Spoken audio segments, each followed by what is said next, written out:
Let's start government budget and the economy.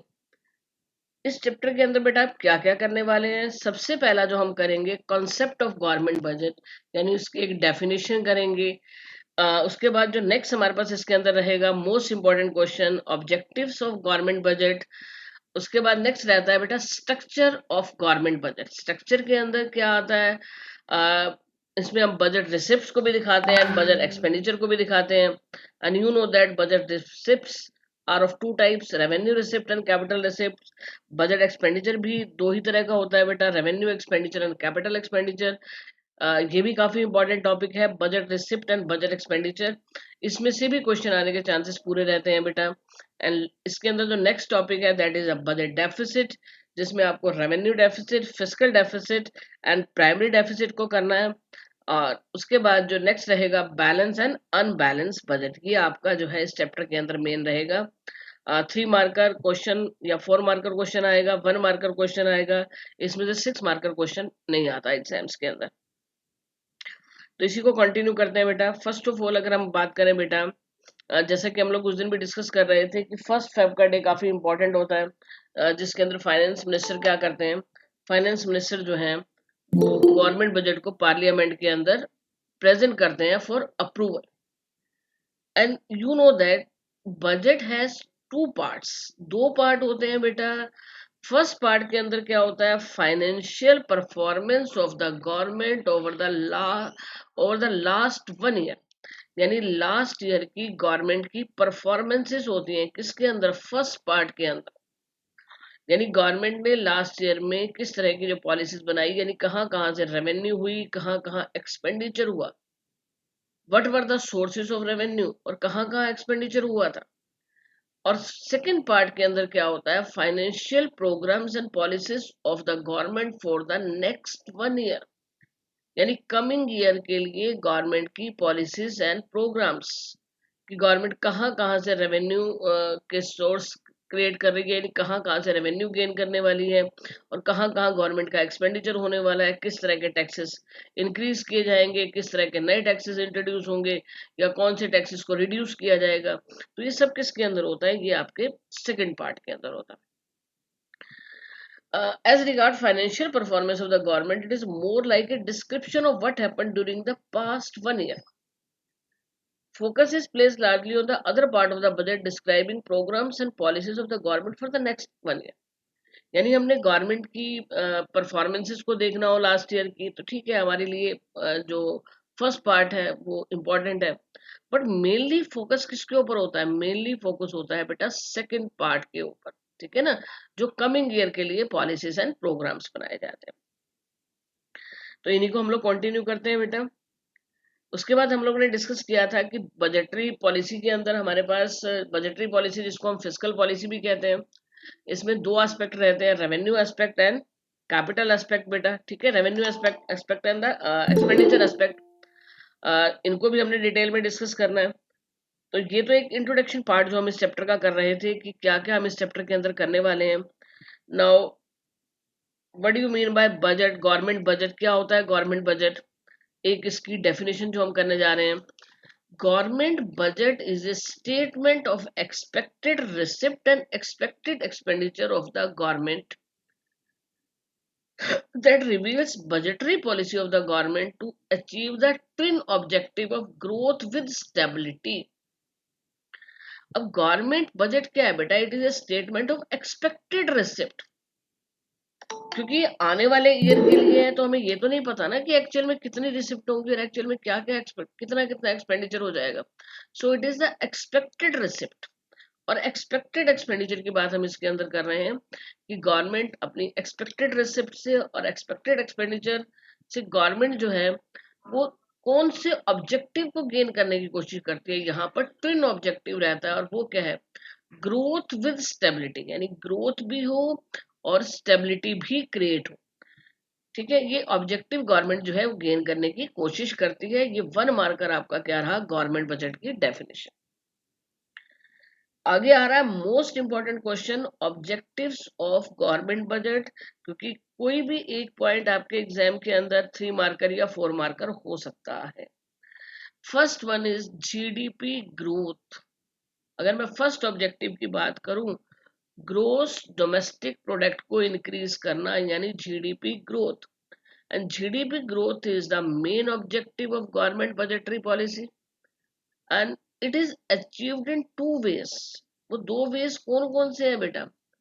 Bye making public investment expenditure, सबसे पहला कि government expenditure को increase किया जाए, और उसके साथ साथ दूसरा इसके अंदर क्या आता है? By inducing, inducing means motivating, by inducing private investment expenditure.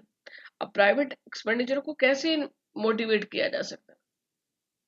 एक हमारे पास रहता है थ्रू टैक्स रिबेट, यानी इन्वेस्टर को टैक्स के अंदर रिबेट दी जाए, या उसे क्या किया जाए? सब्सिडीज दी जाए। And you know that subsidy is the financial help जो कि रिटर्न नहीं करनी होती। तो कैसे मोटिवेट किया जा सकता है इन्वेस्टर को? या तो टैक्स में रिबेट देकर या सब्सिडीज देकर। नेक्स्ट पॉइंट आता है allocation of resources, most important point. Private enterprises will always desire to gain more and more profit. So they will desire to allocate resources on those areas of production where profits are high. Simple सी बात है, क्योंकि main motive क्या है? Profit gain करना। तो वो ऐसे ही एरियाज के ऊपर अपना पैसा इन्वेस्ट करना चाहते हैं प्राइवेट एंटरप्रेन्योर्स जहां पर प्रॉफिट क्या हो ज्यादा। However, it is possible that such areas of production like production of alcohol, production of cigarette may not promote social welfare. ऐसा भी हो सकता है कि जिन एरियाज के ऊपर प्राइवेट एंटरप्रेन्योर प्रोडक्शन के लिए मतलब जिनके ऊपर इन्वेस्टमेंट की जा रही है, हो सकता है वो सोशल वेलफेयर को प्रमोट ना करें। एग्जांपल मैंने आपको दिए, production of alcohol, production of cigarette, these are the harmful for the health of a person, these are harmful for the society. तो यहाँ पर गवर्नमेंट का क्या रोल आता है?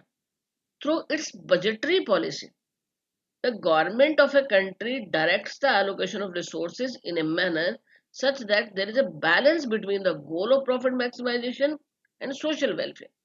यानी गवर्नमेंट अपनी बजटरी पॉलिसी को, गवर्नमेंट अपनी रेवेन्यू एंड एक्सपेंडिचर पॉलिसी को इस तरह से यूज करे कि एक बैलेंस क्रिएट हो जाए। किस किस के बीच में बैलेंस? प्रॉफिट मैक्सिमाइजेशन का गोल जो है और साथ में social welfare. Then how can government control all these things? How can government use their instruments? तो गवर्नमेंट क्या कर सकती है? ऐसी थिंग्स जो हमारे लिए हार्मफुल हैं, जो ह्यूमन बींग्स के लिए हार्मफुल हैं, गवर्नमेंट वहां पर क्या कर सकती है? वहां पर मोर एंड मोर टैक्सेस लगा सकती है, यानी हैवी टैक्सेशन हो सकता है। And on the other hand production of socially useful goods just like khadi, ऐसी गुड्स के ऊपर गवर्नमेंट क्या दे सकती है? सब्सिडीज दे सकती है। तो गवर्नमेंट अपने टैक्सेशन और सब्सिडी पॉलिसी से बैलेंस क्रिएट कर सकती है किस किस के बीच में? प्रॉफिट मैक्सिमाइजेशन और साथ में सोशल वेलफेयर के बीच। नेक्स्ट पॉइंट हमारे पास इसमें था provision of public goods. Supply and demand forces in a market economy do not allow enough production of public goods. अब पब्लिक गुड्स क्या है? ये वो गुड्स हैं जो कलेक्टिवली हमारी नीड को फुलफिल करती हैं। जस्ट लाइक हम बात करें कि कंट्री के अंदर क्या होना चाहिए? लॉ एंड ऑर्डर की मेंटेनेंस होनी चाहिए, डिफेंस ऑफ द कंट्री होना चाहिए। These are the important aspects जो कि कलेक्टिवली हम सब लोग को सेटिस्फाई करता है, क्योंकि लॉ एंड ऑर्डर की मेंटेनेंस या डिफेंस ऑफ द कंट्री ये सभी की नीड है, किसी एक पर्सन की नहीं। तो it is through budgetary allocation of funds that these goods are sufficiently provided to the people. तो बजटरी एलोकेशन की बात करें बेटा, यानी गवर्नमेंट अपने फंड्स को ज्यादा से ज्यादा यूज करके इन फील्ड्स के ऊपर ज्यादा से ज्यादा यूज कर सके, गवर्नमेंट क्या कर सकती है? लॉ एंड ऑर्डर को मेंटेन कर सकती है, गवर्नमेंट कंट्री में डिफेंस फैसिलिटीज क्रिएट कर सकती है। क्योंकि जब इसे प्राइवेट एंटरप्रेन्योर्स के ऊपर छोड़ा जाएगा तो कलेक्टिव गुड्स, कलेक्टिव नीड्स नहीं पूरी हो। तो यहाँ पर रोल किसका रहेगा? रोल रहेगा गवर्नमेंट बजट का। नेक्स्ट जो हमारे पास इसके अंदर पॉइंट आता है redistribution of income and wealth, most important point.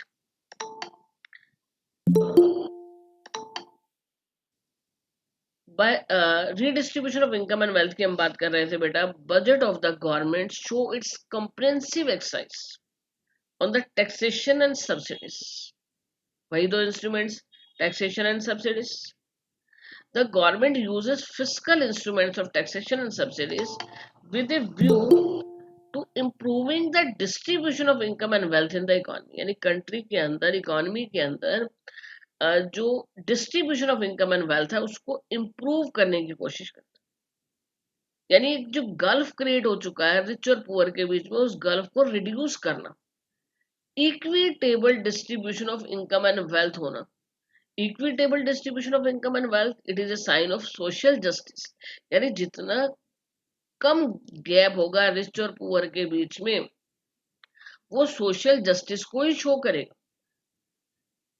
एक एक जो हम कंट्री कह सकते हैं, इंडिया जैसी कंट्री, जहां पर जिसे हम एक वेलफेयर स्टेट कह सकते हैं, वेलफेयर कंट्री कह सकते हैं, वहां पर मेन ऑब्जेक्टिव ही क्या रहता है कि equitable distribution of income and wealth के बीच। And by two ways government अपने इस ऑब्जेक्टिव को गेन कर सकती है। First of all by imposing taxes on rich and giving subsidies to the poor. Government rich person के ऊपर ज्यादा से ज्यादा टैक्स लगाए और पुअर पर्सन को क्या करे, सब्सिडीज दे। And second point is by supplying food grains to BPL, यानी जो बिलो पॉवर्टी लाइन है उनको लो रेट के ऊपर, लो प्राइस के ऊपर फूड ग्रेन्स प्रोवाइड किया जाए, जैसा कि पीडीएस के अंदर होता है, पब्लिक डिस्ट्रीब्यूशन सिस्टम के अंदर, राशन के डिपो में। इसके साथ साथ free distribution of LPG connections, free education of poor person childrens. तो ये सब चीजें क्या है, ये सब एक जो इनइक्वालिटी है उसको रिड्यूस करने में हेल्प करे।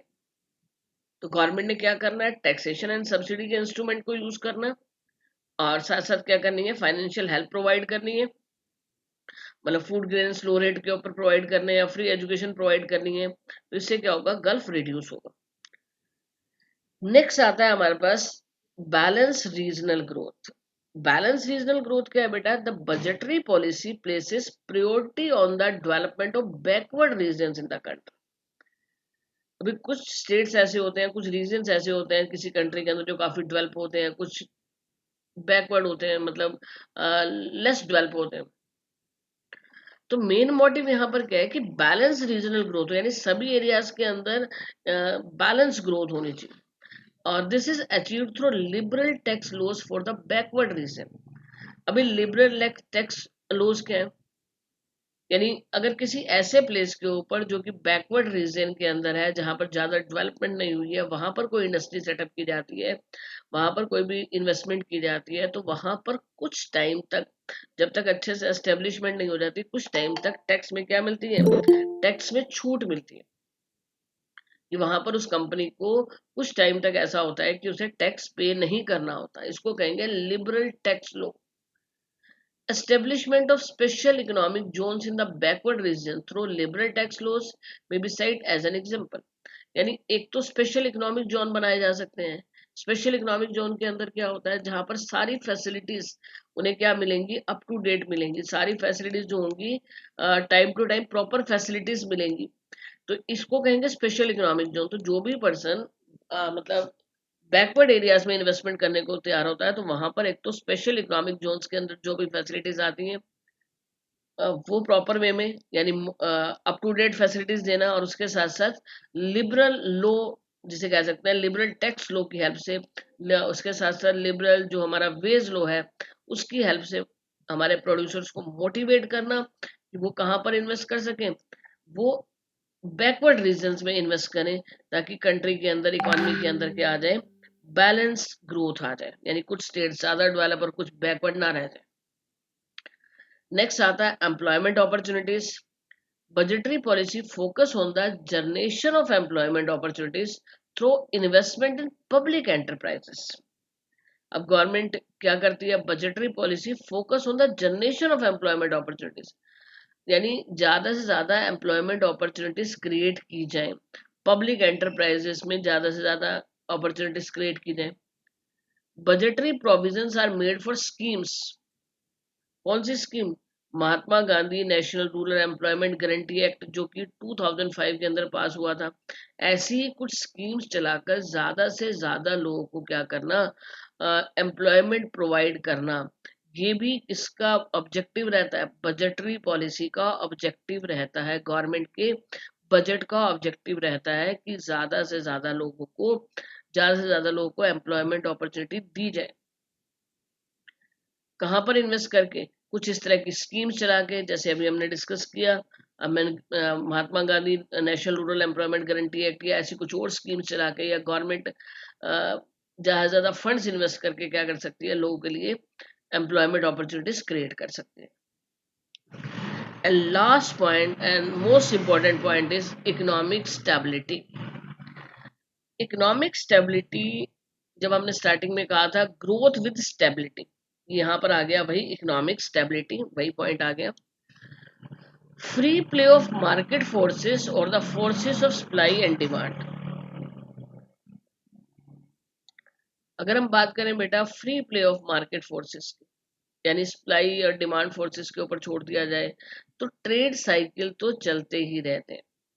ट्रेड साइकिल आप लोगों को पहले भी बताया गया है, यानी डिफरेंट डिफरेंट फेसेस होते हैं, recession, depression, recovery, boom. These refers to the phase of recession, depression, recovery and boom in the economy. तो अगर हम मार्केट फोर्सेस के ऊपर छोड़ दें तो जो डिफरेंट डिफरेंट ट्रेड साइकिल होते हैं उसके अंदर हमारे पास 4 फेसेस आ जाते हैं.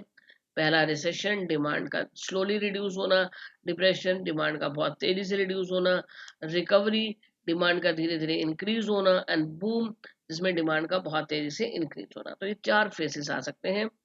The government of a country is always committed to save the economy from business cycles, trade cycles. देखो जितने भी फेसेस की हमने बात की, कोई भी फेस इकोनॉमी के लिए हम बहुत अच्छा नहीं मान सकते. इकोनॉमी में क्या होना चाहिए, एडी इक्वल टू एएस होना चाहिए और फुल एम्प्लॉयमेंट लेवल के ऊपर होना चाहिए, यानी एग्रीगेट डिमांड जो है वो एग्रीगेट सप्लाई के इक्वल हो, और वहां पर क्या होना चाहिए, फुल एम्प्लॉयमेंट होना चाहिए. रिसेशन, डिप्रेशन, रिकवरी, बूम, ये फेसेस किसी भी इकोनॉमी के लिए अच्छे नहीं माने जा सकते. तो गवर्नमेंट ऑफ ए कंट्री का क्या कमिटमेंट होता है कि गवर्नमेंट इन बिजनेस साइकिल से लोगों का क्या करेगी, प्रोटेक्ट करेगी. Budget is used as an important policy instrument to correct the situation of deflation and inflation. अभी deflation क्या आ गया, inflation क्या आ गया. deflation related है recession और depression से, inflation related है boom से. यानी जब रिसेशन आती है, डिप्रेशन आती है, डिमांड रिड्यूस होने स्टार्ट हो जाती है, तो डिमांड के साथ साथ income, output, employment, price level, हर चीज रिड्यूस होती है. अभी आपको लगेगा कि प्राइस लेवल रिड्यूस होना बहुत अच्छा पॉइंट है, लेकिन सिर्फ प्राइस लेवल रिड्यूस नहीं हो रहा है, इनकम भी रिड्यूस हो रही है, आउटपुट भी रिड्यूस हो रहा है, एम्प्लॉयमेंट भी रिड्यूस हो रहा है. तो किसी इकोनॉमी के अंदर जब इनकम, आउटपुट, एम्प्लॉयमेंट सब कुछ रिड्यूस हो रहा है, तो वो किसी भी इकोनॉमी के लिए गुड साइन नहीं है. तो डिफ्लेशन की अगर हम बात करें, यानी रिसेशन की बात करें, डिप्रेशन की बात करें, it is not the good sign. Exactly same जब हम इन्फ्लेशन की बात करते हैं, बूम की बात करते हैं. अभी यहाँ लगता है कि बूम यानी डिमांड का इंक्रीज होना, ठीक है, इन्वेस्टर्स को मोटिवेट करेगा, लेकिन यहाँ पर सिर्फ डिमांड इंक्रीज हो रही है, यहाँ पर इनकम, आउटपुट, एम्प्लॉयमेंट कुछ भी इंक्रीज नहीं हो सकता. इनकम, आउटपुट, एम्प्लॉयमेंट कुछ भी इंक्रीज नहीं हो सकता. यहाँ पर इंक्रीज क्या होगा, सिर्फ प्राइस लेवल. दोनों पॉइंट्स को बहुत ध्यान से सुनना है. मैंने ये कहा डिफ्लेशन में income, output, employment, price level सब कुछ रिड्यूस हुआ, तो गुड साइन नहीं है, क्योंकि इनकम, आउटपुट, एम्प्लॉयमेंट भी रिड्यूस हुआ.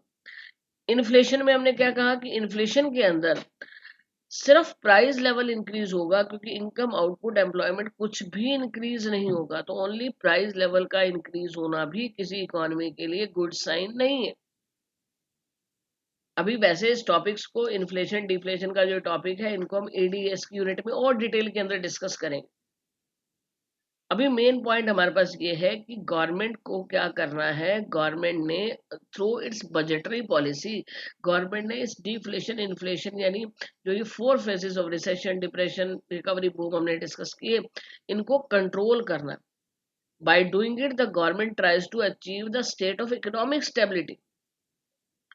Economic stability stimulates the inducement to investment and increase the rate of growth and development. यानी गवर्नमेंट ने इन सबको कंट्रोल करना है ताकि इकोनॉमिक स्टेबिलिटी क्रिएट हो. इकोनॉमिक स्टेबिलिटी होगी तभी इन्वेस्टर ज्यादा इन्वेस्ट करने के लिए मोटिवेट होगा, और जितना ज्यादा इन्वेस्टमेंट होगा उतनी ही ग्रोथ एंड डेवलपमेंट होगी. यानी higher the rate of investment, greater will be the rate of growth and development. तो ये आपका पॉइंट क्या था, इकोनॉमिक स्टेबिलिटी क्रिएट करना, यानी ना इन्फ्लेशन की पोजीशन आए, ना डिफ्लेशन की पोजीशन आए, और ऑटोमेटिकली क्या होगा, उससे इन्वेस्टमेंट को क्या मिलेगा, एक बूस्ट मिलेगा, यानी हमारे इन्वेस्टर जो है इन्वेस्ट करने के लिए मोटिवेट होंगे। तो यहाँ पर जो है ट्विन ऑब्जेक्टिव गेन हो जाएगा, यानी इकोनॉमिक स्टेबिलिटी भी और साथ साथ ग्रोथ भी। ब्रीफली अगर हम इस चीज को डिस्कस करें, जो भी हमने पॉइंट लिए, the government tries to manage its revenue and expenditure in such a way that the GDP growth is accelerated, inflationary and deflationary pressures are eliminated, and inequality is reduced, and this imparts stability to the process of growth। यानी government अपने revenue और expenditure policy से क्या करती है, GDP growth rate को increase करती है, इन्फ्लेशन और डिफ्लेशनरी प्रेशर्स को क्या करती है, खत्म करने की कोशिश करती है, एलिमिनेट करने की कोशिश करती है, इनइक्वालिटी को रिड्यूस करना, और उसके साथ साथ इन सबसे क्या होता है, इस सबसे हमारी जो ग्रोथ है वो क्या होगी, ग्रोथ प्रोसेस जो होती है वो इंक्रीज होती है। तो ये थे आपके पास ऑब्जेक्टिव्स ऑफ गवर्नमेंट बजट